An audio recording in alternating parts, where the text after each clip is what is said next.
एक 8 साल का लड़का सिनेमा घर में राजा हरिश्चंद्र देखकर बाहर निकला तो उसकी आंखों में सत्य की चमक थी। उसने कसम खाई कि जीवन भर झूठ नहीं बोलेगा। बड़ा होकर महात्मा गांधी बना। दुनिया उसे सत्य और अहिंसा के लिए याद करती है।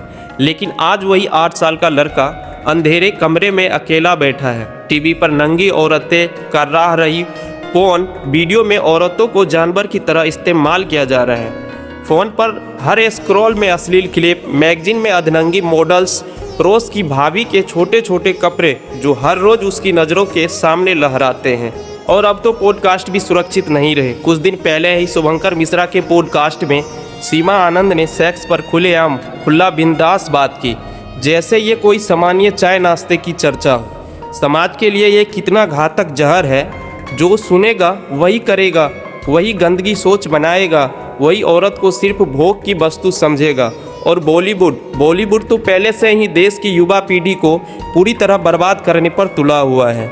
आइटम सॉन्ग्स, बॉल्ड सीन्स, नंगापन, सब कुछ नाम पर आर्ट और फ्रीडम का, ये सब मिलकर हमारे बच्चे के दिमाग में जहर घोल रहे हैं। लोग चिल्लाते हैं रेप की वजह लड़कों की गंदी मानसिकता है, पर वो गंदी मानसिकता आई कहाँ से? उसके बीज हमने खुद बोए हैं। हमने ही बचपन से सिखाया कि औरत सिर्फ शरीर है। हमने ही दिखाया कि औरत को दबाना, तोड़ना, फाड़ना ये मर्दानगी है।